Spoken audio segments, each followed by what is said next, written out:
호남문화유산연구원 연속 강의 두 번째 강의입니다.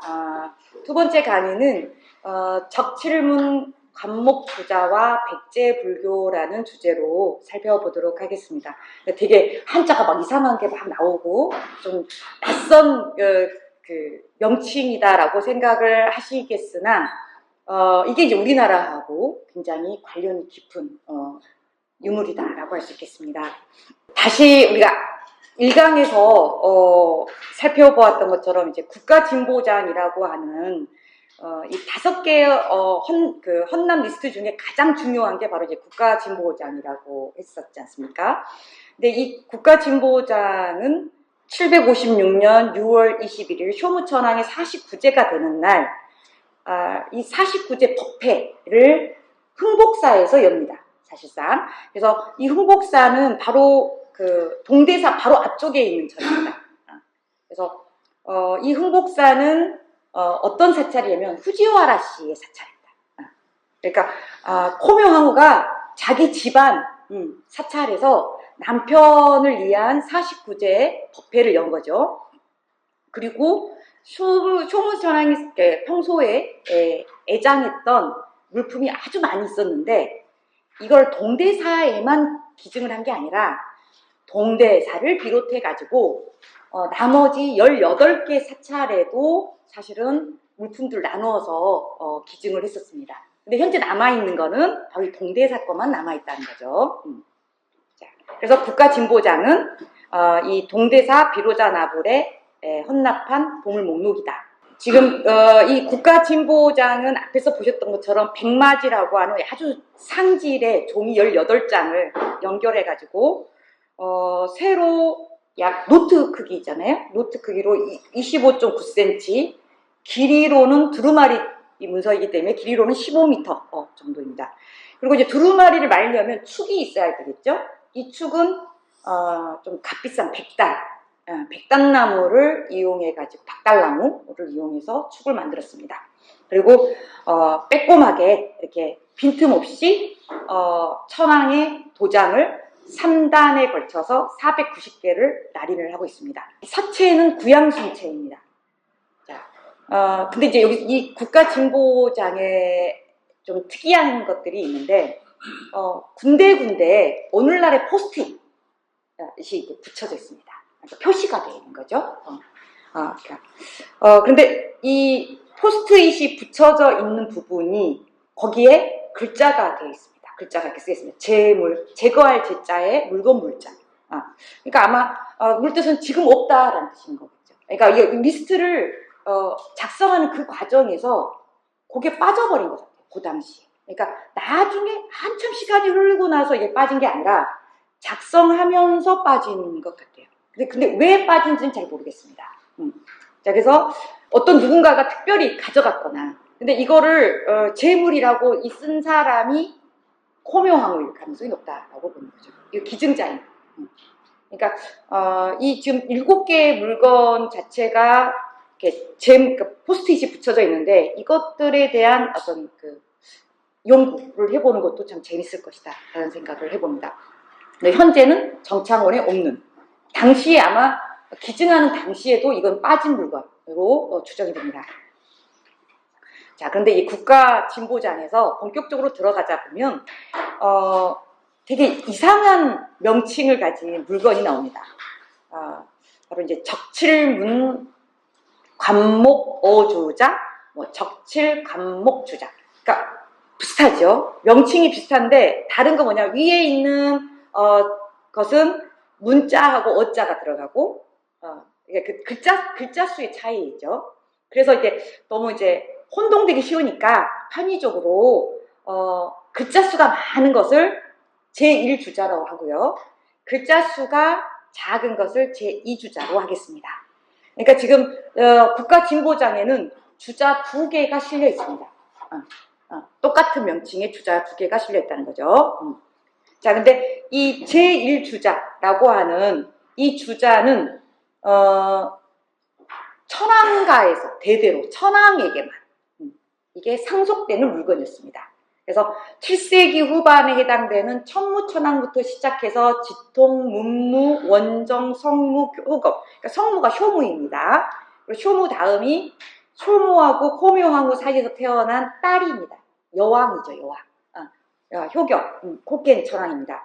그러니까 이처럼 제1주자는 천왕에게만 상속되는 물건이었습니다. 자, 그리고 두 번째 주자. 이 두 번째 주자는 백제국 의자왕이 당시 일본의 외에 네 대신이었던 후지와라노 가마타리에게 보낸 것. 이렇게 되어 있습니다. 우리가 제1주자와 제2주자 이렇게 되어 있지만, 그러면 국가진보장에서 정말 이렇게 이런 명칭으로 있는 것인가? 그렇지 않습니다. 이건 우리가 후대에 편의적으로 이렇게 부른 거고요. 국가진보장에서 제1주자의 명칭은 그냥 주자입니다. 주자 1점입니다. 주자 1점. 그리고 조그맣게 작은 글씨로 적칠문 관목이라고 쓰겠습니다.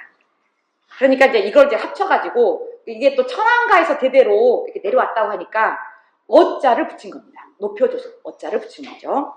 그래서 지금 명칭은 메이지 시대 때 만들어진 명칭이다. 국가진보장에서는 제1주자는 그냥 주자로 되어 있습니다. 그래서 이 제1주자의 형태에 대해서 설명을 보면 고양, 오래된 형식, 오래된 타입이다 라고 되어 있어요. 그러니까 이 말은 무슨 말이냐면 시기적으로 보면 제2주자가 더 앞서거든요. 의자왕이 더 앞선 시대 사람이기 때문에. 그래서 의자왕이 가마타리에게 준 제2주자하고 모양이나 이름에서 그 차이가 없는 걸 봐서 형태나 뭐 크기나 이런 게 아주 비슷한 물건이었을 것으로 추정할 거죠. 추정할 수가 있습니다.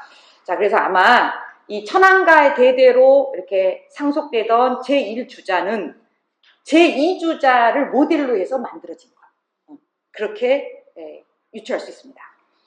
자, 근데 현재 문제는 이 두 개가, 그러니까 국가진보장에는 이 두 개가 나와 있으니까 이 두 개가 고스란히 그대로 북창에 그대로 현재 남아있으면 참 좋겠는데 현재는 한 개만 남아있다는 거죠.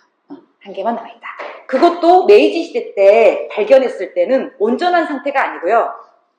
이게 이제 목재 가구이기 때문에 이게 다 부서진 상태로 파손이 아주 심한 상태로 그러니까 풀썩 주저앉는 상태로 이게 발견이 됐어요. 하나의 한 개분에. 예.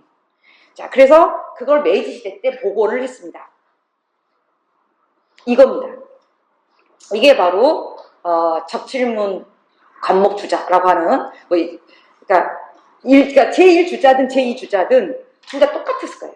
크기라든지 색깔이라든지 형태가 똑같은 건데 먼저 제2주자를 의자왕이 일본에다 선물한 거죠. 후지와라 가마타리한테 선물을 한 거고 그거를 보고 천안가가 부러워하는지 모르겠지만 하여튼 천안가 쪽에서 그거를 모델로 해가지고 이 제2주자를 만든 거죠.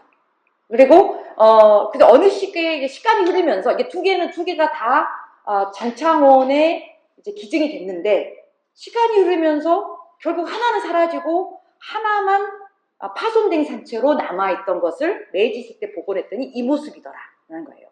그러면 지금 현재 연구자들은 이 남아있는 이 복원된 이 주자가 그럼 제1주자냐 제2주자냐라고 했을 때 일본 연구자들은 다 이 주자는 제1주자라고 주장을 하고요. 한국 측 연구자들은 다 이거 제2주자라고 주장을 합니다. 근데 알 수가 없다. 현재는 그건 중요하지 않다. 제가 말씀드린 건 이게 일본산인지 백제산인지 그건 중요하지 않다. 이게 무슨 용도냐, 이게 어떠한 의미가 있느냐라는 게 더 중요한 거겠죠. 자, 이 국가진보장은 효무천왕이 평소에 애정했던 600수십 점의 물품이라고 했습니다. 그래서 다 북창에 수납되어 있고, 그래서 이게 이후에도 이제 5번에 걸친 이렇게 이 기증이 있었고, 그 중에서도 가장 중요한 게 이 국가진보장에 실려 있는 물품들이라고 했습니다. 근데 이 600수십 점이 순서가 있습니다. 그래서 이 헌납품의 중요도에 따라서 이렇게 중요하니까 앞에다 실어놓는 거죠. 그래서 연구자들은 이 헌납품에 기재된 순서에 많은 노력을 했습니다. 그러니까 이게 무슨 의도가 있을까? 무슨 의미가 있을까? 이제 머리를 많이 굴려봤는데 대체적으로 연구자들 머리에서 나올 수 있는 생각은 딱 세 가지로 정리할 수가 있을 것 같습니다. 첫 번째 설은요, 가장 중요한 것은 그러니까 천황가와 관련된 물품들, 이게 가장 먼저 나온다. 앞쪽에 나온다. 그 다음은 두 번째로 중요한 후지와라 가문하고 관련된 물품이 그 다음에 나오고, 그 다음에 당나라하고 뭐 백제나 신라나 뭐 고구려 뭐 이쪽에서 건너온 물품이 나오고, 그 다음에 이제 좀 뛰어난 뭐 공예품들이 이렇게 뒤에 나오는, 이런 식으로 이렇게 중요도에 따라서 천황가, 후지와라가 아니면 이제 대륙에서 온 것들, 이런 식의 순서로 이렇게 리스트가 만들어진 게 아니겠냐라고 하는 설이 하나 있고요. 두 번째는 뭐냐? 저는 이건 좀 납득하기 조금 어려운 설인데, 일종의 이제 쇼무천황이 중심이 있고, 쇼무천황이 있다고 했을 때 그 쇼무천황과 가까운 거리에 있는 물건들부터 기재를 했다. 그러니까 몸에다 이렇게 걸치거나 차거나 이러한 것들이 가장 먼저 나오고, 그 다음은 조금 떨어진 것들, 나중에는 그래서 가장 멀리 있는 게 침상. 침상이 가장 멀리 있어서 침상이 마지막에 나오는 거다. 이렇게, 그래서 쇼무천황을 둘러싼 공간을 구성하고자 하는 의도에서 이러한 물품의 리스트가 만들어졌다라고 주장하는 연구자가 있으나, 여기에는 많은 연구자들이 찬동을 하기가 어려운 것 같습니다. 가장 많은 연구자들이 동의하는 쪽은 바로 세 번째입니다. 바로 역시나 물품은 쇼무 거지만 이걸 기증하는 사람은 그의 부인이라는 거죠. 그러니까 부인의 의도가 저변에 깔려있다. 그래서 굉장히 고묘함의 어떤 정치적인 술수 또는 의도 이런 게 깔려있다라고 보는 거예요. 그래서 이 헌납품 안에는 바로 천황가에서 내려오는 것뿐만 아니라 후지와라 씨의 직계인 자신을 강조하고 있다는 거죠. 이게 이제 왜 이런 게 가능하냐면요. 우리는 그러니까 중국의 영향을 많이 받기 때문에, 특히 중국의 유교의 영향을 많이 받기 때문에 여성들이 전근대 시대의 공적인 공간에서 활동을 할 수가 없어요. 일종의 관을 쓸 수가 없는 거죠. 여성들은 공적인 활동을 할 수가 없어요. 벼슬을 나갈 수가 없잖아요. 그런데 일본은 좀 다릅니다. 일본은 그래서 우리나라 이제 신라만 특이하게 이제 세 명의 여왕을 배출하긴 하는데, 일본은 여성 천황이 일본 역대 쪽으로 10번, 여성 천황이 10번 등장을 합니다. 고대 다 8번이 고대에 집중되어 있습니다. 그러니까 여왕이 이렇게 많다고? 이렇게 생각을 하시겠죠. 근데 여기에는 조금 특징이 있어요. 그러니까 모계는 아닙니다. 일본 사회가 모계는 아니고요. 일본에서 왜 이렇게 여왕들이 많이 나오느냐, 그 이유는 천황과 천황의 배필이 있으면 이 정치는 천황만 하는 게 아닙니다. 천황하고 천황의 부인이 똑같은 권력을 갖습니다. 그리고 그 사이에서 나온 아이들도 똑같은 권력을 가져요. 그러니까 여성들의 정치적 발언권이 세다는 거죠. 근데 이게 모든 부인들이 그런 정치적 발언권을 갖고 있는 건 아니고요. 정실에 한해서만 그게 허용이 된다는 거죠. 근데 이 정실도 그냥 정실이 아닙니다. 이 정실이 되기 위해서는 반드시 하나의 조건이 필요합니다. 이 정실은 반드시 천황의 딸이어야 한다는 점입니다. 그러니까 일종의 종례원인 거죠. 정실은 종례원을 하는 겁니다. 그러니까 피의 순혈성을 지키면서 근데 왜 피의 순혈성을 꼭 그렇게 지켜야 하느냐, 이유는 뭐냐면 여성 천황 때문입니다. 그러니까 만약에 일본의 어떤 고대 문제가 굉장히 국가적으로, 그러니까 후계 구대를 둘러싸고 문제가 발생을 하게 되면 국가가 그 분란 사항이 막 엄청나게 심각해진단 말이죠. 그래서 그렇게 아주 국가적인 혼란 상황이 생길 것 같을 때, 그럴 때 뭔가 이렇게 국내 정치를 안정화시키고 세대 교체를 시켜버리려고 합니다. 그래서 천황과의 어떤 계승권을 둘러싸고 뭔가 분란이 생겼을 때 이거를 평화적으로 좀 스무스하게 1세대에서 다음 세대로 옮겨가기 위해서 중간에 여성 천황을 세웁니다. 그렇게 해서 자연스럽게 세대 이동을 할 수 있게끔. 그래서 당연히 여성 천황은 어떤 역할을 하냐면 될 수 있냐면 전 천황의 부인이 정실이 여성 천황이 될 수 있는 조건을 갖는 거예요. 그러니까 잠정적으로 황후는 천황이 될 수 있는 사람입니다. 그래서 타성바지를 황후로 세우면 안 되는 거예요. 그래서 같은 성씨, 같은 집안에서 정실을 황후로 데려와야 되는 거죠. 그래서 일본의 고대의 황후들은 다 같은 집안이었습니다. 근데 그 원칙을 깬 게 누구냐? 바로 코묘입니다. 황후입니다. 바로 후지와라 씨입니다. 그래서 이 당시 일본 사회에서 이 후지와라 씨에 대한 반감이 엄청나게 심했거든요. 자, 이런 상황에서 이 코묘 황후는 얼마든지 천황이 될 수 있는 그런 인물이고, 실제적으로 이 당시 자기 남편이 죽고 나서 천황만큼의 권력을 휘둘렀던 인물이기도 합니다. 그래서 이런 코묘 황후의 의도적인 봉헌 행위가 요 물품 안에 숨겨져 있다라고 생각할 수가 있겠습니다. 이게 이제 국가진보자인데요. 가장 먼저 나오는 물품이 이게 같은 문서입니다. 근데 이쪽이 앞부분이고 여기 좀 뒷부분이 잘려 있어서 여기 주자 1구 가장 먼저 나오는 게 어가사입니다. 어가사 구령. 어가사 합 구령이라고 되어 있거든요. 그래서 가장 먼저 나온 물품이 가사이죠. 두 번째가 주자 1구입니다. 주자 1구. 그래서 주자 1구는 요게 같은 내용이 이쪽이거든요. 그래서 주자인데 이 주자 1구는 적칠문 관목, 고양 뭐 이렇게 쓰여 있어요. 쓰여 있고 이 주자의 유래가 쭉 쓰여 있습니다. 오른쪽에 있는 주자는 천무천황, 뭐 지통천황, 그러니까 천황들의 시호들인데, 그러니까 역대 천황들이 쭉 천황들에게 전해 내려오던 그 물건인데, 지금 금상천황이 삼가 바친다 이렇게 되어 있습니다. 자, 그리고 옆에 보시면 남물이라고 되어 있습니다. 아까 이게 일종의 주자라고 했는데 당신은 이걸 주자라고 불렀지만 오늘날 보면 이거는 서랍장입니다. 근데 이 서랍장 안은 서랍장이라고 하는 거는 뭔가를 수납하기 위한 공간이잖아요. 그래서 이 안에 그 서랍장이 그냥 빈 가구가 아니라 그 안에 빼곡히 뭔가 물건들이 들어있었습니다. 그래서 이 안에 그 안에 서랍장 안에 들어있는 물건들의 목록이 쭉 나옵니다. 여기 엄청나게 많은 물건들이 들어있어요. 그래서 잡지, 바로 쇼무천황이 직접 친필로 쓴 불교 관련 시문을 모아놓은 것들입니다. 또 여기 보면 이 효경도 쇼무천황이 직접 쓴 친필 효경입니다.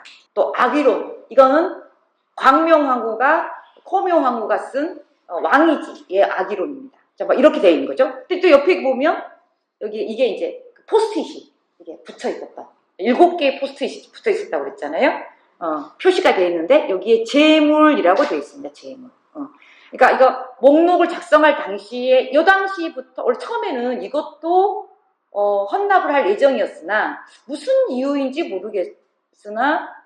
모르겠지만 이게 빠져버린 거예요. 그래서 여기에 이제 표시를 해놓은 거죠. 현재는 없다라는 뜻이에요. 그래서 내용을 보면 뭐냐면 둘이 결혼할 때 코묘황후하고 이 쇼무천황이 결혼할 때 패백으로 받은 물건, 남편한테 받은 패백 물건. 그 내용입니다. 한상자인데요. 이게 이제 누구한테 간지는 모르겠으나 너무 아까워서 다시 뺐을 수도 있겠지요. 원래 넣었다가 그래서 이거 남편하고 너무나게 중요한, 남편이 나한테 준 폐물인데, 그래서 이걸 뺐을 수도 있는 거죠. 그래서 이런 7개 정도가 이런 표시가 되어 있다. 자, 그리고 나서 쭉 문서가 그 남물에 대한 리스트가 몇 장에 걸쳐져 있습니다. 그러니까 요 안에 빼곡히, 물건들이 빼곡히 이 제1주자 안에 들어가 있었던 거죠. 그 다음 세 번째 물건이 바로 이 보시는 적칠관목 주자 일구라고 되어 있습니다. 그러니까 이것은 오른쪽 이 물건은 백제국왕 의자가 네 대신에게 준 것, 이렇게 되어 있습니다. 근데 여기 이것도 서랍장이잖아요. 똑같은 서랍장인데 당연히 빈 가구만 준 게 아니란 말이죠. 이게 중요한 건 내용물인 거죠. 내용물에 여기 난물, 요 안에도 내용물이 들어있었습니다. 그래서 이 내용들이 이렇게 쭉 나와 있죠. 자, 이렇게 보면 이 호묘황후가 생각했을 때 이 600여 점이 넘는 이 물건 보물 중에 가장 중요한 건 가사고, 그 다음은 제1주자고, 그 다음은 제2주자다. 이런 생각을 갖고 있었다는 거죠. 그만큼 이 백제왕 의자왕이 준 이 주자가 굉장히 중요한 물건이었다라는 것을 알 수가 있습니다.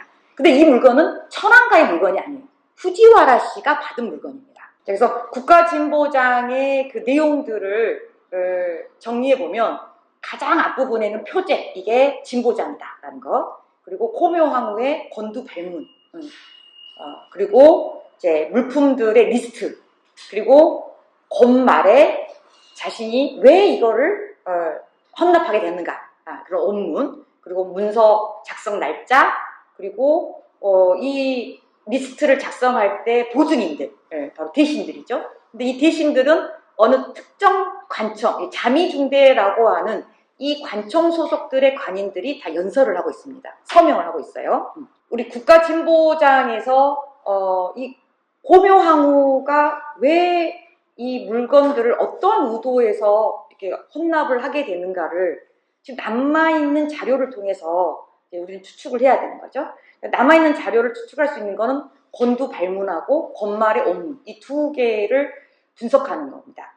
그래서 건두발문에는 뭐라고 돼 있냐면 선제폐, 돌아가신 남편 선제폐하를 위해서 국가진보, 즉 다양한 완호, 그러니까 뭐 사랑할 완자, 좋아할 호자, 그러니까 자기 남편이 사랑했던 물건이라는 거죠. 그것과 뭐 어대, 아홀, 뭐 궁전, 도검, 뭐 이러한 물건들을 동대사에 희사하겠다, 이렇게 돼 있어요. 그리고 나서 이제 권말에서는 또 뭐라고 했냐면 이 물건들, 지금 리스트에 쫙 올라와 있는 이 물건들은 바로 선제폐하가 사랑했던 보물들인데, 근데 이게 사랑했던 보물뿐만 아니라 내사가 또 바친 보물이기도 하다라고 말을 합니다.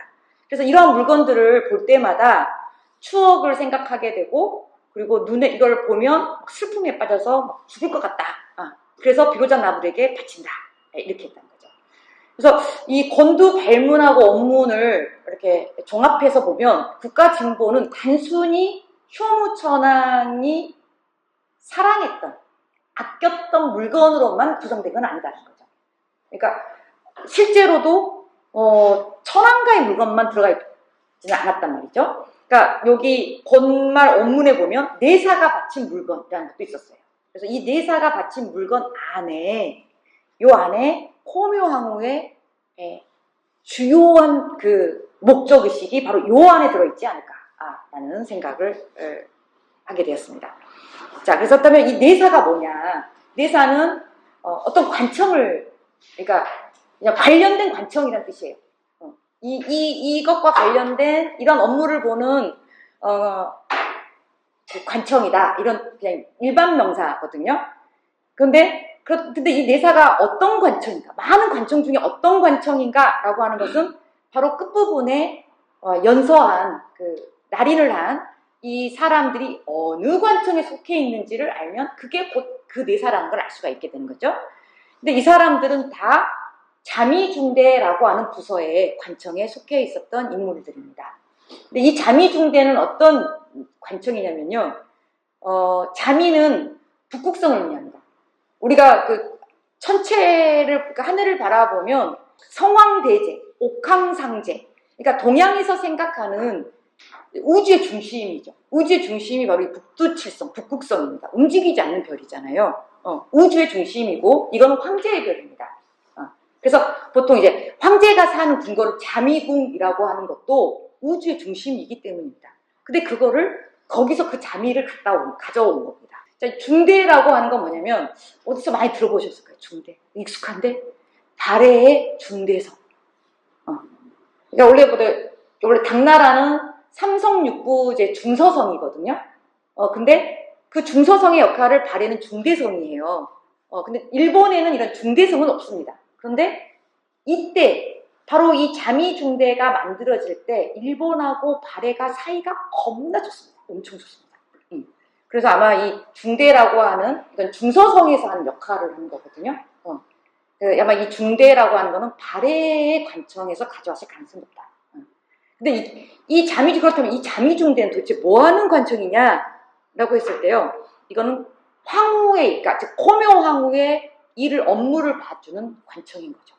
그러니까 그러니까 동양에서 황후의 관청이 따로 있다는 것도 너무 특이한 사례인데다가, 근데 이 황후의 업무를 보는 관청의 이름이 자미중대. 이거는 황제의 관청이거든요. 그거를 코묘가 만들었다는 거죠. 자, 그래서 주로 이 자미중대가 하는 일은 천황의 명령, 바로 이 조칙을 관장하는 그런 업무를 바로 이 자미중대가 하고 있었습니다. 그리고 실제로 이 자미중대에 소속되어서 이 국가진보장에 서명했던 이 관리들이요, 이 당시 일본의 가장 주요한 인물들이었습니다. 자, 그래서 이 코묘황후는 왜 이치는 과연 어떠한 이치였느냐? 이제 남편이 죽고 다음 천황을 코묘황후가 정식적으로 천황이 되지는 않았어요. 원래 만약에 코묘황후가 천황가의 인물이었다면 아마 천황이 되었겠죠. 그런데 천황가가 아니잖아요. 후지와라시잖아요. 그러니까 이 전통에 반하는 정말 타성바지 최초의 황후를 이렇게 맞아들였는데, 이런 황후를 바라보는 당시 일본 대신들의 시각은 그렇게 썩 옹호적이지 않았다, 긍정적이지 않았다는 거예요. 그래서 코묘 황후가 여성 천황으로 즉위하지는 못하고 둘 사이에서 태어난 딸이 이제 여성 천황으로 즉위를 하게 됩니다. 자, 그래서 바로 이 내사라고 하는 이 관청은 바로 코묘 황후의 업무를 봐주는 자미중대이고, 바로 국가진보자에 나온 이 물품들은 쇼무 천황의 유품 플러스 코묘 황후가 특별히 준비한 물품이 들어가 있다. 이렇게 정리할 수가 있겠습니다. 자, 이제 보시면 요 끝에 마지막 부분이 바로 이 자미중대에 속해 있던 인물들입니다. 그래서 이 사람은 이제 이 복신이라고 하는 사람은 고려 복신이거든요. 고구려 후예입니다. 고구려가 멸망하고 나서 고구려 유민들의 일부가 일본으로 이민을 가지요.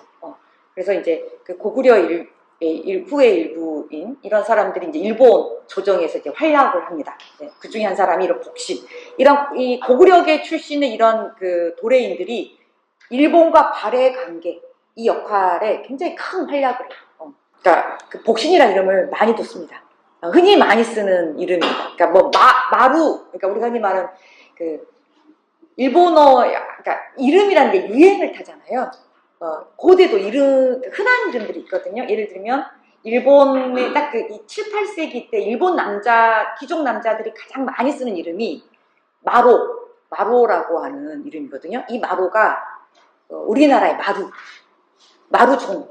그러니까 뭐 우리가 거칠부를 이거 거칠부 우리나라 말이거든요. 근데 이거를 한자로 표기하면 황종입니다. 그러니까 마루가 종자거든요. 그러니까 종은 마루예요. 이 마루는 일본의 마루예요. 그러니까 남자들 이름도 이렇게 비슷한 이러한 그 유행들이 있는 거죠. 복신도 도래인들, 이제 백제나 고구려 신라 계통의 도래인들은요, 일본인들이 쓰는 이름 잘 안 씁니다. 한자식 이름을 씁니다. 복신이라든지. 그래서 이름만 봐도 얘네 출신이 어디인지를 이렇게 짐작을 할 수가 있습니다.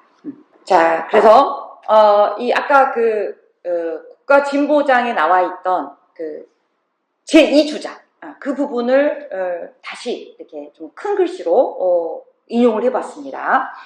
그래서 적칠 관목 주자 일구 우 그러니까 이제 세로로 썼기 때문에 오른쪽에 있는 이 적칠 관목 주자 일구는 백제국왕 의자왕이 내 대신 내게 준 거다 이렇게 돼 있죠. 근데 이게 빈 상태가 아니라 지금 이제 국가진보장 안에 실릴 때는 요 안에 물건이 들어가 있었습니다. 그래서 서각 일구, 그러니까 물소뿔이죠, 물소. 또 백서각, 그러니까 하얀 물소뿔.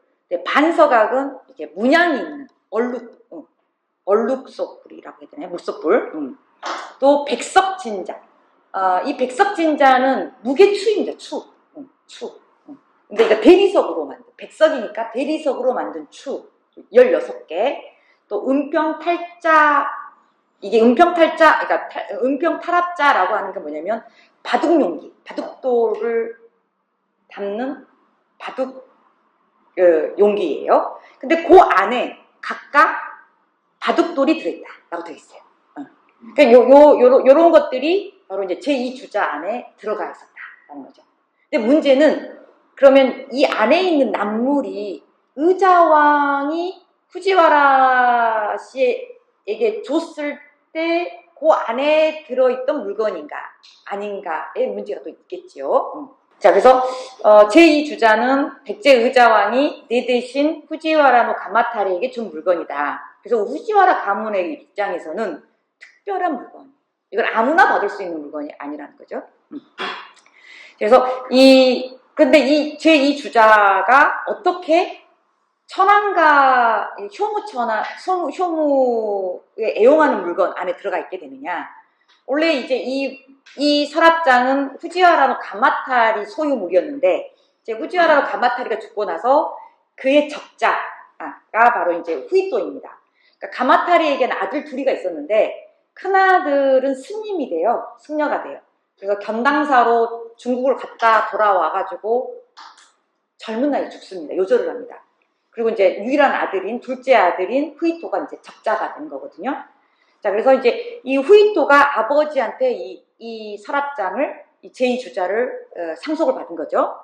그리고 이제 이 후이토가 죽고 나서 이 후이토는 이 제2주자를 자신의 딸인 코묘호무에게 상속을 한 겁니다. 자, 그러면 후이토에게는 아들들이 없었느냐? 아닙니다. 후이토에게는 장성한 아들 4명이 있었습니다. 4명. 그리고 딸도 3명이나 됩니다. 그래서 이 코묘호무는 3번째 딸이에요. 이제 엄마가 좀 다른 이제 자녀들인데, 근데 왜 후이토는 후지와라 씨 이 가문의 적통에게만 내려오는 이 제2주자를 아들들이 있음에도 불구하고 코묘항우에게 주느냐? 코묘항우가 가장 훌륭하니까 좋겠죠. 자기를 이을 만한 그러한 인물이라고 봤다고 후지와라 씨를 대표할 만한 인물이라고 봤던 겁니다. 자, 그래서 이제 이 코묘항우가 후지와라 씨의 대표자다라고 봐야 되고, 이 코묘항우는 이제 이거를 아버지에게 받은 걸 가지고 있다가 이제 동대사에 이걸 희사한 거죠. 그리고 코묘항우는 이 제2주자만 아버지한테 받은 게 아닙니다. 아버지의 저택도 아들들을 제치고 코묘항우가 상속을 받습니다. 그만큼 코묘항우의 후지와라 씨라고 하는 가문 안에서 딸이지만 그 위치가 엄청났다라는 것을 상징적으로 보여주죠. 자, 그래서 이 의자왕이 선물했던 제2주자의 형태는 어떠했을까? 1주자하고 같았을 거라고 보입니다. 그래서 1주자 마찬가지로 느티나무, 그러니까 관목이라고 하는 게 느티나무거든요.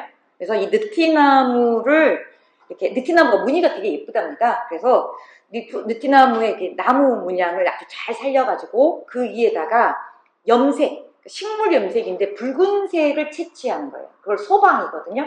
이 소방은 동남아에서 많이 나오는 염료입니다. 그래서 이 소방을 바르고 그 위에다가 옷칠을, 생옷칠을 덧입힌 아주 예쁜 서랍장이었을 것으로 추정이 됩니다. 그런데 이제 이게 국가 진보장에 들어갔을 때 그 안에, 제2주자 안에는 납물이 있었지 않습니까?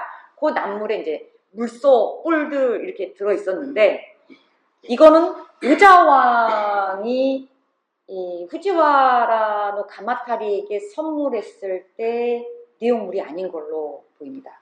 이유는 뭐냐? 보시면 그 서각들은 우리나라는 물소 안 자라죠. 물소 못 키우죠. 물소는 동남아. 그러니까 동남아에서 들어간 물건인데 이게 서각을 가지고 뭐 조각도 하고 이걸 또 한약재로도 쓰고 여러 용도로 쓰거든요. 그리고 그러니까 중요한 물품이긴 합니다. 서각이. 그리고 요 안에 또 백석진자라고 하는 게 있었어요. 근데 이 백석진자가 대리석으로 만든 추인데 저울이라고 해야 될까요? 저게 저울의 추예요. 근데 그 문양들을 보면 중앙아시아적인 색채가 나옵니다. 또 요 안에서 나온 은평 탈압자, 그러니까 바둑 용기, 바둑돌을 담아두는 바둑돌 용기. 바로 위에 보시는 여기 뚜껑을 보시면 코끼리에서 이렇게 뭔가 동남아적인 그런 모습들을 보여준다는 거죠. 그리고 그 안에서 나온 바둑들, 그 바둑들을 보면 바둑 안에 새 그림이 있어요. 이게 후투티새입니다. 후투티새. 아주 예쁜 새인데 우리나라에서도 서식을 합니다. 그래서 그 한국의 철새인데요. 여름 철새인데 진짜 이쁘게 생겼습니다. 요즘은 자주 눈에 보인다고 하더라고요. 천연기념물에 속하긴 하지만 고대에도 후투티새가 한반도에 서식했을까라고 하는 건 잘 모르겠습니다. 당시 기후 조건과 지금의 기후 조건이 같다고 볼 수는 없기 때문에 이 후투티새는 철새입니다. 철새. 중국, 뭐 우리나라, 뭐 일본 여기로 왔다 갔다 하는 철새들입니다. 아메리카. 예. 공원에서도 이렇게 자주 보인다. 요즘은 자주 보인다고 하더라고요. 후투티새가. 그래서 한번 이제 관심 있으시면 인터넷에 검색을 한번 해보십시오. 그래서 이런 후투티새를 모델로 하는 이런 이제 공예품들은 한반도 제품이라기보다는 당 제품일 가능성이 높다라고 연구자들은 보고 있고요. 또 이 은평 이 탈합자의 이런 조각들도 당시 당나라에서 유행했던 문양이라고 합니다. 그래서 이거는 의자왕 때, 그러니까 7세기 중반대의 물품이라고 보기보다는 8세기에 이제 그 당현종 요 시대에 한참 유행했던 시대가 좀 늦은 그때의 물건으로 추정이 된 거 보여서 원래 의자왕이 빈 상태의 제2주자를 보내진 않았을까. 내용물을 뭔가를 채워서 보냈을 거라는 거죠. 근데 현재 남아있는 그 내용물은 원래 의자왕이 채워 넣었던 그 내용물이 아니다. 자, 그럼 제1주자 안에 들어있던 그 많은 납물도 원래 제1주자에 들어있었던 납물이 아닐 가능성이 높다. 이렇게 보입니다. 자, 다음은 이제 이 주자 용도에 대해서 살펴보도록 하겠습니다. 그러니까 주자 좀 어색하죠? 생소하시죠? 이 주자라고 하는 이 용어는 보통 불상이나 불화나 또는 사리 또는 경전 등을 요 안에 수납하고 평소에 이걸 이제 신봉하는 일종의 제사단처럼 불단처럼 집에다 두고 사용하는 그런 이제 그 서랍장입니다. 그래서 크게 이제 주자는 크게 두 가지 형태를 띠고 있거든요. 하나의 형태는 불상이나 불화를 수납해서 이걸 다른 이름으로는 궁전이라고 또 부르기도 합니다. 그래서 이거는 이제 우리가 앞서 보셨던 제1주자나 제2주자와는 좀 형태가 다릅니다. 그래서 대표적인 유물로는 옥충주자, 호류지의 옥충주자, 또 다찌바나 부인의 염지불주자, 일단 그림을 통해서 확인해 보겠습니다. 이런 게 있고요. 이걸 이제 불상을 안에다가 넣는 겁니다. 네, 앞에서 우리가 봤던 제1주자와 제2주자는 경전을 수납하는 주자입니다. 그래서 형태는 장방형의 서랍장 형태이고 가깝게 문이 이렇게 설치되어 있는 거죠. 그래서 크게 주자는 불상을 넣는 주자, 또 불경을 넣는 주자가 용도가 따로 있었다. 그래서 형태가 좀 달랐다라고 보여집니다. 자, 그렇다면 제1주자와 제2주자는 국가진보장 안에서는 막 다양한 물품들을 넣어놨는데 이거는 원래 용도가 아니다는 거예요. 원래 용도는 경전을 수납하는 서랍장이었다는 겁니다. 그래서 근데 그렇다면 제1주자나 제2주자 안에 있었던 경전은 다 어디로 가버렸느냐? 이건 아마 사경소로 이동했을 가능성이 높습니다. 그러니까 사경소는 대장경을 만들어야 하기 때문에 일본 안에 있는 대장경은 한정되어 있거든요. 그러니까 가능하면 모든 불경들을, 일본 안에 존재하는 모든 불경들을 모아가지고 그거를 베이스로 해가지고 사경을 합니다. 자, 그래서 일본 안에 있었던 이런 그 사경들을 다 모으는 이런 사경 작업들이 이루어지던 시기, 그때 아마 제1주자 안에 있었던 불경, 제2주자 안에 있었던 불경들도 다 사경소로 다 이동했을 것이다. 그래서 원래 용도가 아닌 다른 이제 이후에는 이제 다른 용도로 그냥 서랍장으로 사용되었을 가능성이 높습니다. 자, 그렇다면 원래 이 주자는 제1주자나 제2주자는 불교와 관련된 물품인 거죠. 불경을 수납하는 거이기 때문에. 그래서 후지와라 가문과 불교의 관계를 보도록 하겠습니다. 이 후지와라 씨의 시조인 이 가마타리는 일본의 그 유명한 다이카게 신을 성공시킨 공신입니다. 그래서 이제 이 가마타리는 658년에 오능사라고 하는 절에서 중국 승려인 공량을 자신의 저택에다가 불러다가 유마경을 감독하게 합니다.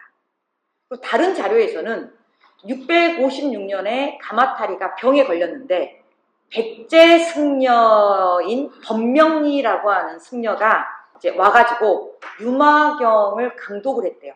통독을 해줬대요. 그랬더니 가마타리의 병이 나았다라는 기록이 있습니다. 그리고 이제 이후에 가마타리는 이 유마경의 효용을 톡톡히 본 거죠. 그래서 유마경을 엄청나게 신봉을 합니다.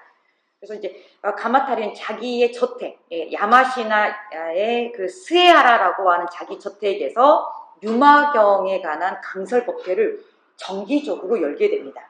이게 이제 후지와라 씨의 시사인 흥복사에서 연례적으로 열리는 유명한 법회가 바로 이 유마회인데, 이 유마회의 기원이 되고 있습니다.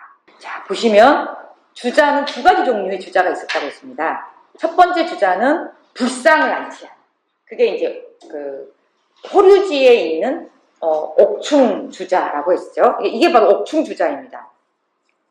요 안에 이제 감이 있는데 이 감을 열면 요 안에 이제 불상이 수납되어 있는 거죠. 크기는 대략 한 2m 정도입니다. 그러니까 집안에 이제 모셔놓고 이제 불단으로서 쓰는 거죠.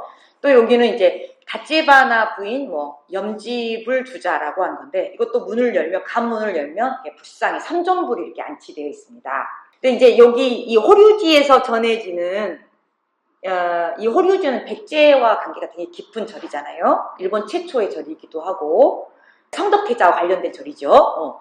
자, 근데 이 옥충 이 주자는 유명한 게 왜 옥충이라는 이 단어가 붙냐면요, 비단벌레 때문입니다. 여기 지금 잘은 보이지 않지만 여기 문양들이 지금 복원되어 있는데요. 이렇게 막 이렇게 좀 되게 다양한 아주 화려한 형광색들을 내는 푸른빛도 노란색과 푸른빛과 연두빛을 내는 색칠이 되어 있거든요. 근데 이게 염료로 색칠한 게 아니고요, 비단벌레의 껍질 부분, 날개 부분을 뜯어갖고 그 안에 투조로 이렇게 넣고 있습니다. 그 천마총에 천마총에서 발견된 말 안장이 보면 투조되어 있는데 그 안에 비단벌레 껍질을, 그러니까 날개 껍질을 넣어가지고 아주 형형색색의 아름다운 공예품이 있잖아요. 그겁니다. 그 기법입니다. 그래서 이런 유마회라고 하는 이 법회는 후지와라 씨를 대표하는 법회가 됩니다. 그래서 이 법회는 이후로 이제 가마타리가 죽고 난 이후로 그의 적계인 후지와라노 후이토 그리고 호묘황후회가 이어서 이러한 유마법회를 정기적으로 개최를 합니다. 자, 아마도 백제의자왕이 후지와라노 가마타리에게 준 제2주자 그 안에는 바로 이 유마경과 그 주석서가 들어있었을 가능성이 높다라고 합리적인 추론을 할 수가 있겠습니다. 앞에서도 말씀드렸던 것처럼 불경이 전달된다고 해서 그 불경이 이해되었다라고 우리는 생각할 수가 없습니다. 그러니까 불경이 나왔다고 해서 그 불경이 전파되었어, 확산되었어, 보급되었어 라고는 우리는 이해할 수가 없습니다. 그에 대한 주석서가 따라서 나와야 됩니다. 그래서 이 유마경은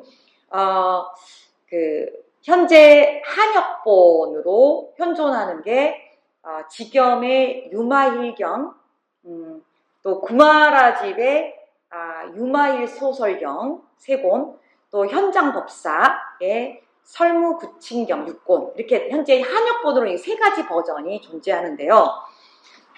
동진대 승려인 승조가 구마라집의 유마일 소설경을 주석한 유마일 소설경주라고 한 주석서가 나오면서 동아시아에서는 이 3가지 버전 중에서도 구마라집의 유마일 소설경을 굉장히 중시합니다.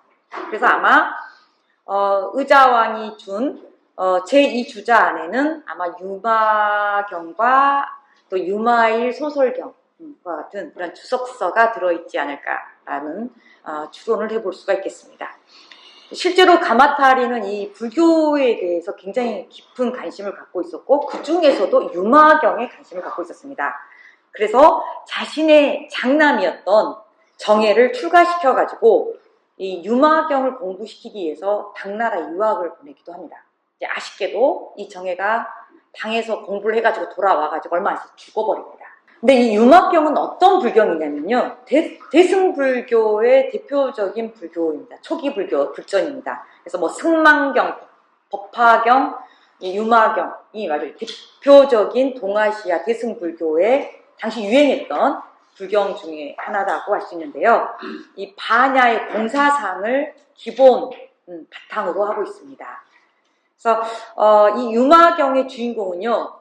인도에 살았다고 하는 인도의 장자 유마일을 주인공으로 하고 있습니다. 그러니까 보살인 거죠. 승려가 아닙니다. 출가를 한 승려가 아니고 제가에 있으면서 보살행을 한 그 보살, 유마일이라고 하는 보살인 거죠.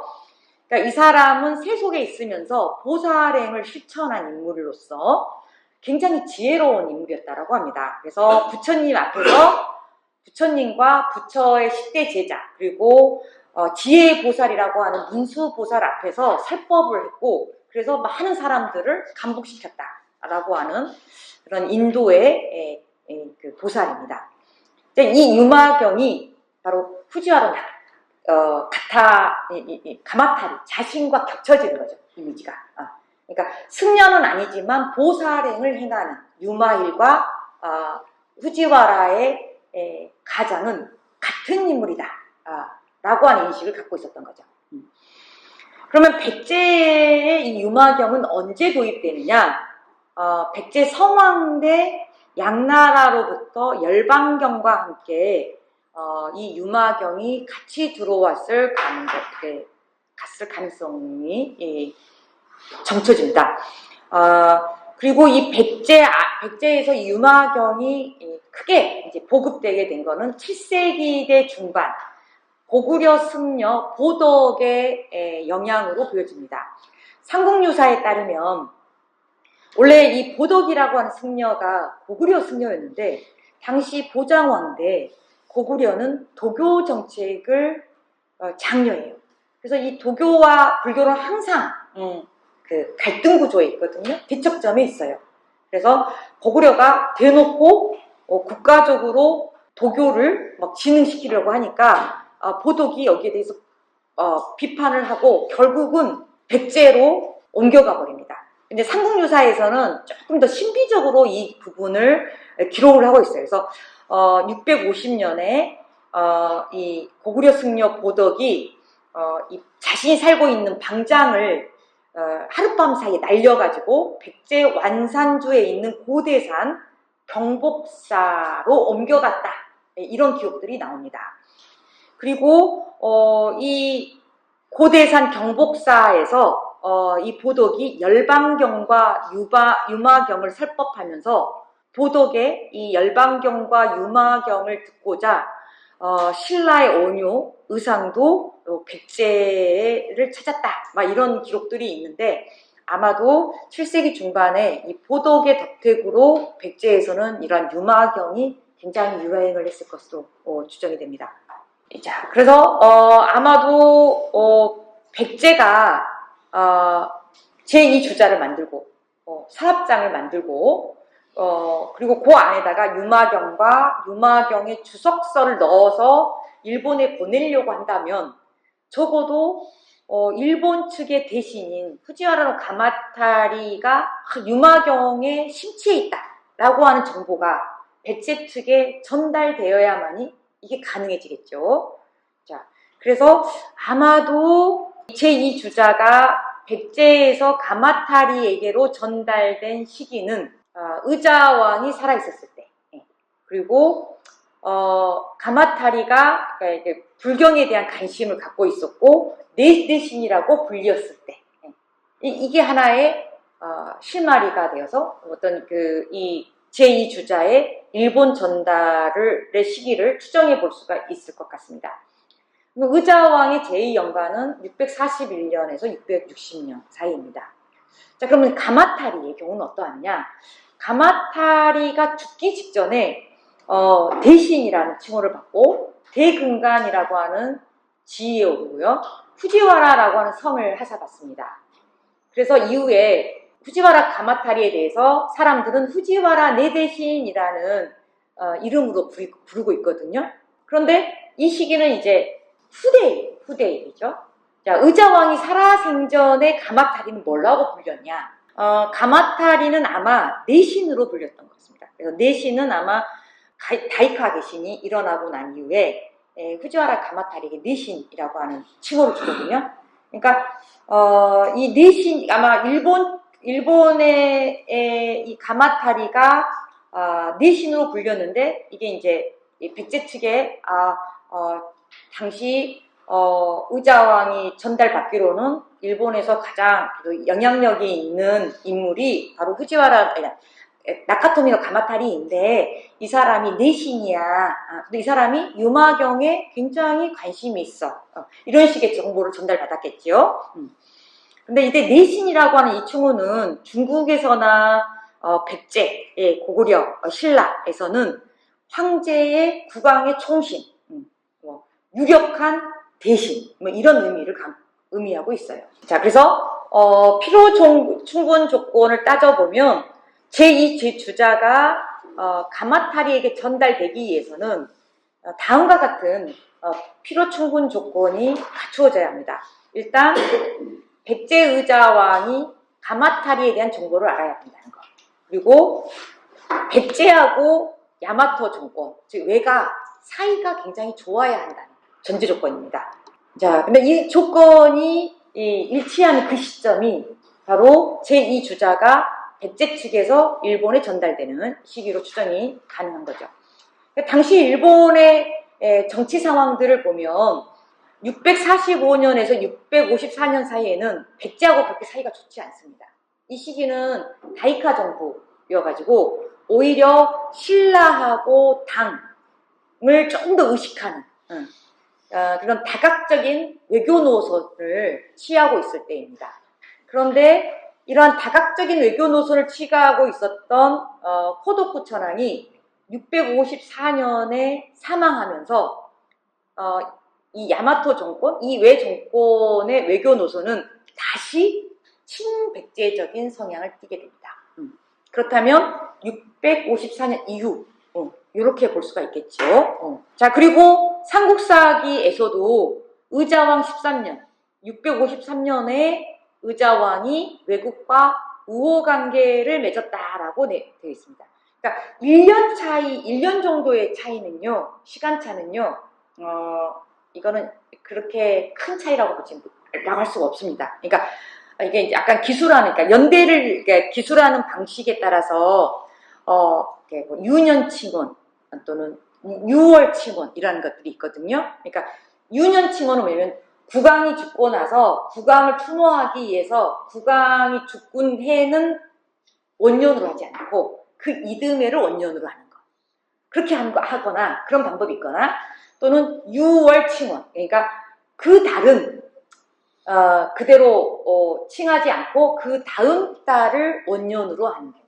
그러면 1년 정도의 차가 이런 오차 정도는 발생할 수가 있습니다. 그건 큰 오류라고 볼 수는 없는 거죠. 그러니까 대략적으로 654년 무렵 정도면 외교 노선이 친백제적 외교 노선으로 다시 돌아간다. 그리고 이 무렵에 가마타리에게 653년에서 크게 보면 이제 뭐 658년까지 요 무렵에 이 일본의 실력자가 바로 가마타리라는 것.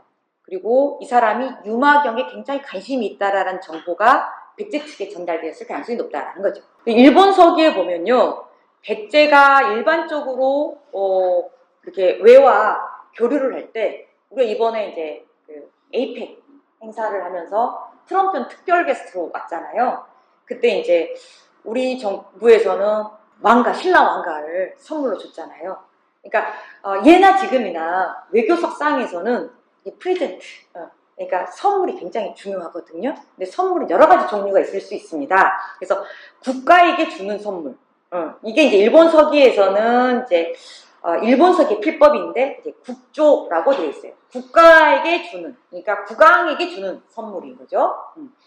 그거 외에도 주요한 대신에게 주는 선물이 따로 있습니다. 그래서 송대신물 또는 송군신물이라고 하는 물품이 있어서, 그러니까 중요한 인물들, 그 나라의 중요한 재산급에게는 따로 선물이 책정되었던 것 같아요.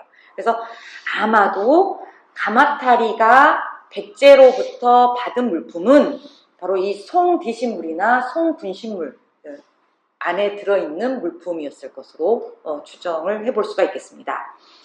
그래서 정리를 하자면 7세기 중반 백제와 외지배층은 제가불자인 유마거사를 중심으로 하는 제가신앙이라고 하는 이런 사상적인 공통적인 이런 그 사상적 기반을 갖고 있었다.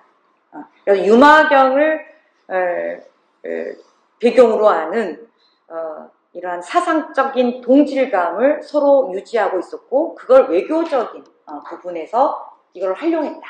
그래서 아마 의미 있는 선물이기 때문에 그 의자왕은 후지와라 가마타리에게 제2주자를 선물했던 거죠.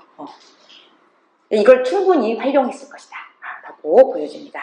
다음은 그 주자와 관련해서 지금 이제 가장 중요한 게 이제 제2주자, 백제 의자왕이 후지와라노 가마타리에게 줬던 이 주자를 받지 않습니까?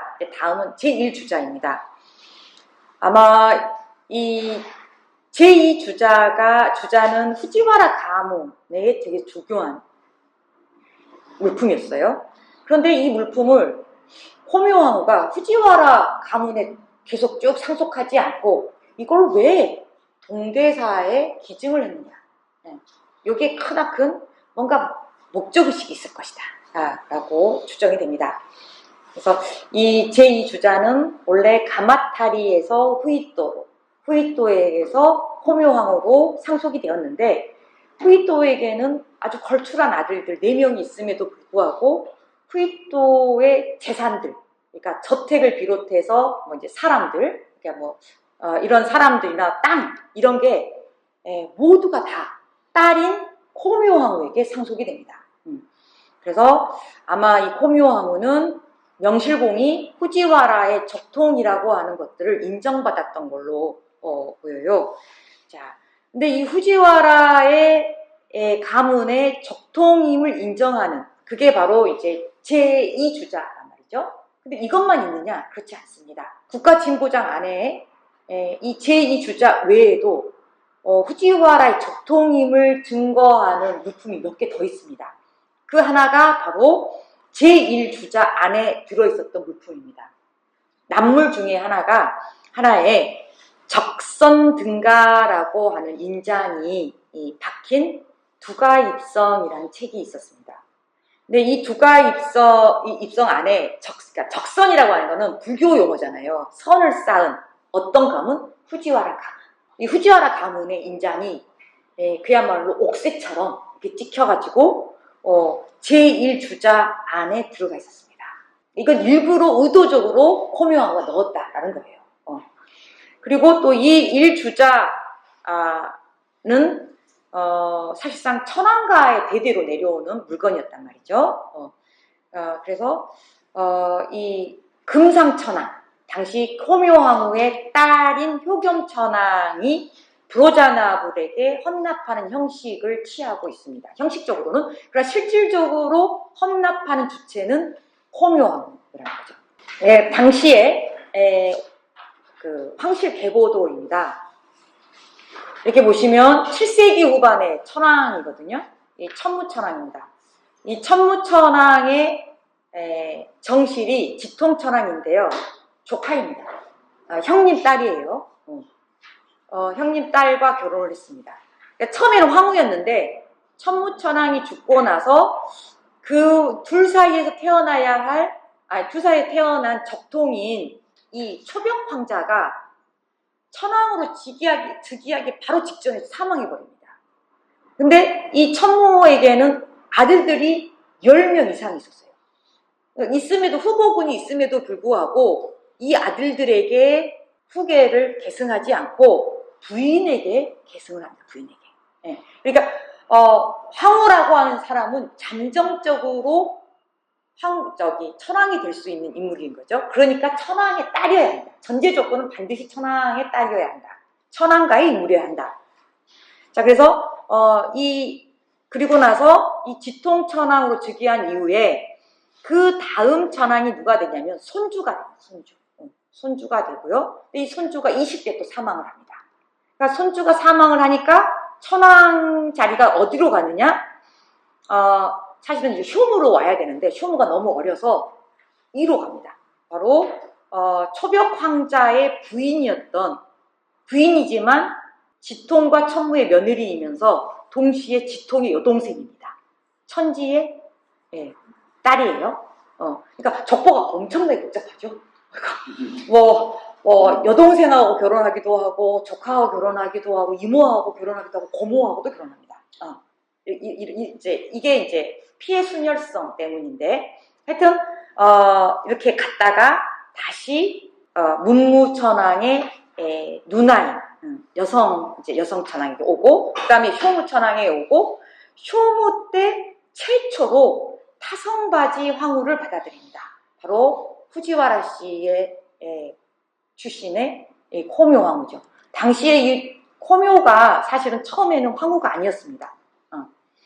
반대하는 사람들이 너무 많았어요. 황후 즉위를.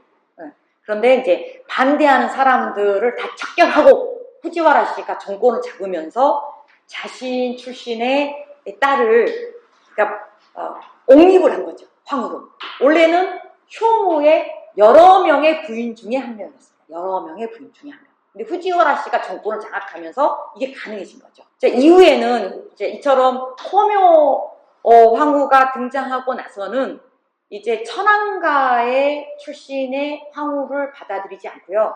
이제 주로 이후는 이제 후지와라 씨 출신이 아니면 황후가 되기 어려운 그러한 시스템이 만들어집니다.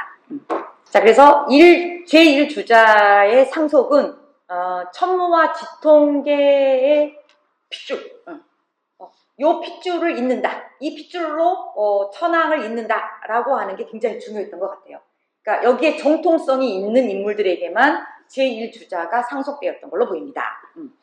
자, 그래서 일본의 이 천황 계승이 되게 좀 독특해요. 고대 천황은 보면 직계 상속이 아닙니다. 그러니까 적장자 상속이 아니고요. 우리가 조선시대에 보면 사실 적장자 상속이 어렵잖아요. 이 직계 상속이 아니고 고대 일본의 천황의 상속은요, 형제 상속입니다. 형제 상속. 이게 먼저 더 합리적이에요. 그러다가 어느 정도 왕권이 안정화되면 중국식의 직계 적장자 상속을 받아들입니다.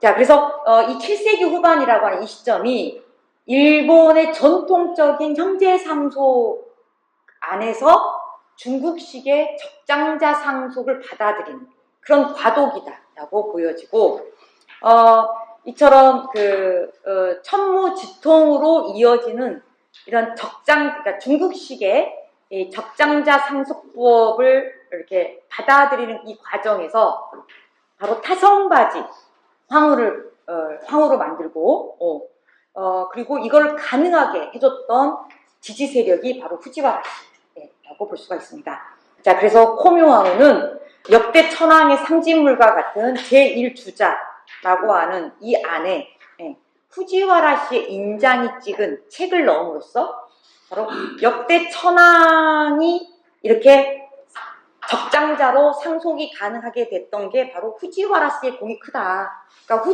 자신이 후지와라 씨다라고 하는 것들을 어필하고 싶었던 거다. 라고 저는 봅니다. 자, 또 이 국가진보장 안에 후지와라 씨 인장이 찍힌 이 책 말고도 바로 후지와라 씨 물품이 또 있습니다. 바로 무기 중에 대도 100개, 그러니까 쇼무천왕이 가지고 있었던 소유하고 있었던 100개의 대도 안에요 2개의 칼이 후지와라는 후이토의 소유물입니다. 그래서 횡도 1개, 흑작 현패도 1개.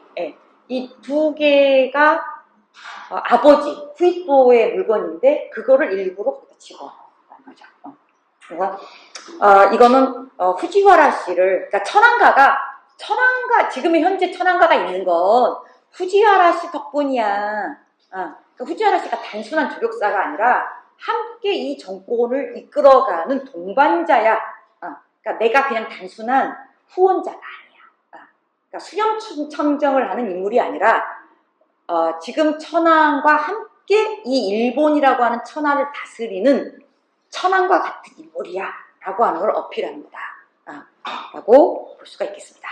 남편인 쇼무 천황은요 일본 역사상 최초의 천황인 채로 출가한 인물입니다. 근데 이제 일본 역사서에서 쇼무 천황이 언제 출가했는지는 정확하게 나와 있지 않습니다. 다만 여러 가지 사료를 통해서 저는 이제 추정을 해볼 수가 있는 거죠. 749년 4월 1일에 쇼무가 자신의 딸과 부인을 거느리고 동대사에 참배를 합니다. 그리고 동대사 대불전 앞에서 이제 자신을 스스로 삼보의 노예, 삼보의 노예는 승려거든요. 이걸 이제 스스로 주장을 합니다. 또 이제 부상약기라고 하는 해안 시대에 만들어진 사료 책인데요. 여기에서는 749년 정월 14일에 쇼무 천황이 보살계를 받고 승만이라고 하는 법호를 받았다. 그리고 일본 서기에 749년 윤 5월 20일에 내린 조서의 마지막 서명에 태상천황 3위 승만이라고 서명을 하고 있습니다. 근데 이 3위는 승려라는 뜻이잖아요. 승려의 법호인 승만. 그러니까 이 쇼무천황이 언제 출가했느냐, 대략 749년 정월에서 정월 이 연저리에 출가했을 가능성이 좀 높다라고 보여집니다. 그럼 이 국왕이 출가하는 특수한 사례이냐? 그렇지 않습니다. 경전에 이미 나와 있습니다. 인왕경이라든지 법화경, 특히 이제 왕실에서 호국불경으로 중요시 여기는 게 바로 인왕경, 법화경이란 말이죠. 이 불경에서 국왕의 출가가 기술되어 있습니다. 그래서 이 쇼무천황이 왜 출가했느냐? 여기에는 그냥 뭐 정치가 싫어서 몸이 안 좋아서 뭐 이런 거라기보다는 여기도 역시 어떤 정치적인 시그널이 있다. 그래서 자신은 부처로부터 헌법을 부여받은 국왕이면서 동시에 그의 자손은 장차 전륜성왕이 될 인물, 즉 자기의 딸이라고 없인 여기지 마. 여성천왕이라고 깔보지 말고 이 딸이지만 이 여성천왕은 기존의 여성천왕들과 달라. 얘는 바로 보살이 보호해주는, 그리고 불법을 널리 세상에 펼치는 그러한 여성 천황이야. 라고 하는 것, 이런 그런 상징성이 있지 않을까 보입니다. 그래서 그 쇼무가 왜 출가를 했냐 하면 지금까지 일본의 여성 천황들은 보통 황후 출신이거든요. 그러니까 누군가의 부인이었어요. 어떤 천황의 황후였단 말이죠. 그런데 이 딸은 결혼을 하지 않는 미스입니다. 그러니까 부인인 적이 없는, 그러니까 오로지 천황이 되기 위해서 만들어진, 키워진 여성 천황인 거예요. 그러니까 이 핏줄은 여기서 끝나는 거죠. 결혼을 하지 않았기 때문에. 예. 그래서 보통의 여성 천황은 단순히, 그러니까 전 천황의 부인이면서 국가가 혼란해질 때, 예. 굉장히 특히 이제 그 상속 문제, 이런 문제 때문에 혼란해질 때 여성 천황이 등장을 해서 자연스럽게 세대 교체를 유도하는 그런 시기였단 말이죠. 그런 천황을 우리 이제 낚아쓰기 여왕 이런 표현을 써요. 중계한다 이런 표현을 쓰는데 쇼무의 출가는 자신의 딸이 그런 단순한 중계를 해주는 그러한 여왕이 아니다. 바로 불법의 보호를 받는 인왕의 딸이면서 외가로는 유마거사의 자손인, 그리고 전 세상에 불법으로 다스릴 전륜성이다라는 것을 상징하는 그러한 행위다라고 볼 수 있겠습니다. 그래서 이 국가 진보장의 헌납품은 바로 이 천하의 진보를 동대사 비로자나불에게 바침으로써 불교적 군주였던 쇼무 천황의 왕생과 그리고 새로운 불교적 군주인 딸, 그러니까 호묘와 쇼무 사이에서 태어난 외동딸 호켄의 효검 천황의 이런 정치적 정당성을 확보하고자 한 거다. 왜냐하면 여왕이라고 하는 입지는 유리한 입지가 아니에요. 그러니까 동아시아에서 왜 신라가 그러니까 특히 이제 선덕여왕 에피소드를 보면 잘 드러나는데, 동아시아에서 외교 석상에서 특히 이제 중국이 외교 석상의 중심은 중국이라는 거죠. 일종의 당태종이 트럼프인 거죠. 트럼프에 해당되는 거죠. 그래서 특히 여성이 군주인 나라를 되게 깔보는, 그러니까 유교 국가이기 때문에 깔본 인식이 있어요. 그리고 실질적으로 내부적으로 국내적으로도 여성 군주라고 하는 입지가 남성 군주에 비해서는 정치적 장악력이라든지 이런 면에서 불리할 수밖에 없다. 그래서 이러한 그 불리한 자신의 딸의 정치적 입지를 어떻게든 그 사상적으로 조금 보완해주고자 바로 아버지의 노력과 엄마의 노력이 바로 이 국가 진보장 안에 아주 듬뿍 들어있다라고 할 수가 있겠습니다.